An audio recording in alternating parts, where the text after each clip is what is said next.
Guys, welcome to Notes Fire. आज का हमारा टॉपिक है मैकेनिज्म ऑफ अडेप्टेशन। इसमें साइनॉप्सिस देखेंगे, introduction, definition, mechanism of adaptation, importance of adaptation mechanism, conclusion, then reference. ये रहेगा साइनॉप्सिस। स्टार्ट करते हैं इंट्रोडक्शन से। अडेप्टेशन भी बायोलॉजिकल प्रोसेस है जिसके थ्रू ऑर्गेनिजम्स अपने इन्वायरमेंट के चेंजेस के साथ सर्वाइव और रिप्रोड्यूस कर पाते हैं। यह चेंजेस नेचुरल सिलेक्शन के जरिए धीरे धीरे डेवलप होते हैं और ऑर्गेनिज्म को उनके स्पेसिफिक हैबिटेट के लिए बेहतर बनाते हैं। डेफिनेशन देखेंगे अडाप्टेशन का। अडाप्टेशन यह एक ऐसी प्रक्रिया है जिसके जरिए ऑर्गेनिज्म अपने पर्यावरणीय परिस्थितियों के अनुसार अपने शरीर, कार्यप्रणाली और व्यवहार को मॉडिफाई करते हैं ताकि वे अधिक एफिशिएंटली सर्वाइव और रिप्रोड्यूस कर सके। ये रहेगा डेफिनेशन और ये बेसिक इंट्रोडक्शन हो गया। ठीक है गाइज, अगर आपको स्टडी नोट्स की नीड होगी तो आप लोग इस नंबर पे कांटेक्ट कर सकते हो। यहाँ से आपको स्टडी नोट्स प्रोवाइड करा दिए जाएंगे। देख लेते हैं mechanism of adaptations. Adaptation 3 main mechanism के थ्रू होता है। फर्स्ट है मार्फोलॉजिकल अडाप्टेशन। ये अडाप्टेशंस ऑर्गेनिज्म की बॉडी स्ट्रक्चर में चेंजेस के रूप में देखे जाते हैं। ये चेंजेस ऑर्गेनिज्म को हैबिटेट और लाइफस्टाइल के लिए बेटर सूट करते हैं। एग्जाम्पल है इसमें पोलर बियर का सफ़ेद फर, इसे स्नो कवर्ड एनवायरनमेंट में छुपने और ठंड से बचने में हेल्प करता है। सेकेंड है कैक्टस के लीव्स का स्पाइस में बदलना, ये वाटर लॉस को मिनिमाइज करता है। थर्ड है बर्ड की चोंच का शेप, उनके फूड सोर्स के हिसाब से अडॉप्ट हुआ है, जिस जैसे हमिंग बर्ड्स की चोंच लंबी नेक्टर कलेक्ट करने के लिए होती है। ठीक है, लंबी चोंच होती है उनकी नेक्टर कलेक्ट करने के लिए हमिंग बर्ड की। ओके, नेक्स्ट है एक्वाटिक एनिमल्स का स्ट्रीमलाइन बॉडी शेप, जिससे वे पानी में तेजी से मूव कर सकते हैं। नेक्स्ट है देखेंगे फिजियोलॉजिकल अडाप्टेशन। ये अडाप्टेशंस बॉडी फंक्शंस और मेटाबॉलिज्म में चेंजेस के रूप में होते हैं। ये इंटरनल सिस्टम को एक्सटर्नल इन्वायरमेंट कंडीशन के साथ कोप करने में मदद करते हैं। एग्जांपल्स हैं, फर्स्ट कैमल की एबिलिटी बिना पानी के सरवाइव करने की। ठीक है, इसकी किडनी पानी कंजर्व करने में हेल्प करती है। नेक्स्ट है ह्यूमन में हाई अल्टीट्यूड अडाप्टेशन।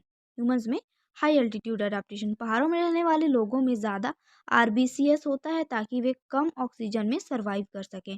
थर्ड है डेजर्ट एनिमल्स में कॉन्सेंट्रेटेड यूरिन प्रोड्यूशंस, ताकि बॉडी से कम पानी लॉस हो। नेक्स्ट है कोल्ड ब्लडेड एनिमल्स में बॉडी टेम्परेचर रेगुलेशन, ये अपने इन्वायरमेंट के हिसाब से बॉडी टेम्परेचर एडजस्ट करते हैं। नेक्स्ट देखेंगे बिहेवियरल अडाप्टेशन। ये अडाप्टेशन ऑर्गेनिज्म के बिहेवियर और हैबिटेट्स में देखे जाते हैं। ये mainly food availability, predator avoidance और इन्वायरमेंटल कंडीशंस के हिसाब से डेवलप होते हैं। एग्जांपल्स हैं माइग्रेशन।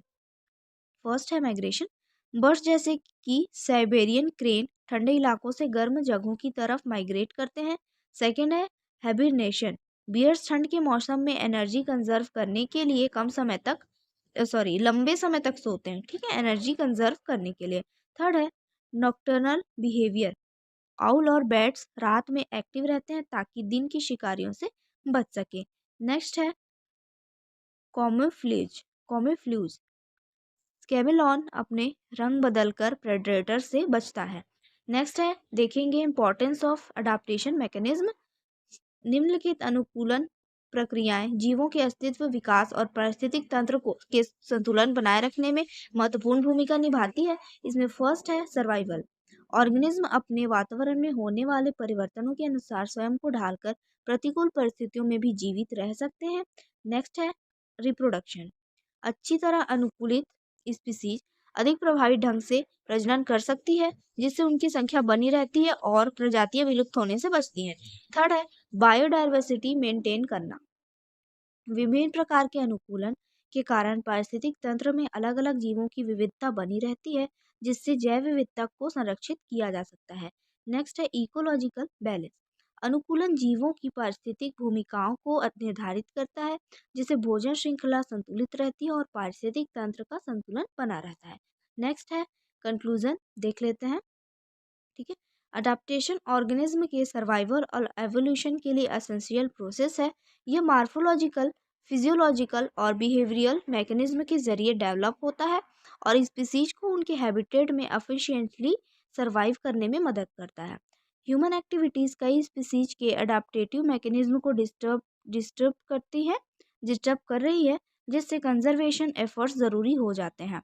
यदि नेचुरल अडाप्टेशन से बचना है तो हमें इन्वायरमेंटल सस्टेनेबिलिटी और बायोडाइवर्सिटी कंजर्वेशन पर ध्यान देना होगा। Adaptation is the foundation of evolution and survival. ये था कंक्लूजन इसका। देख लेते हैं reference, fundamentals of ecology by Odum P and animal physiology adaptation and environment by Schmidt Nielsen. तो ये था आज का टॉपिक। आई होप आपको पसंद आया होगा, समझ आया होगा। समझ आया तो प्लीज़ लाइक करिए एंड सब्सक्राइब करिए। Thank you.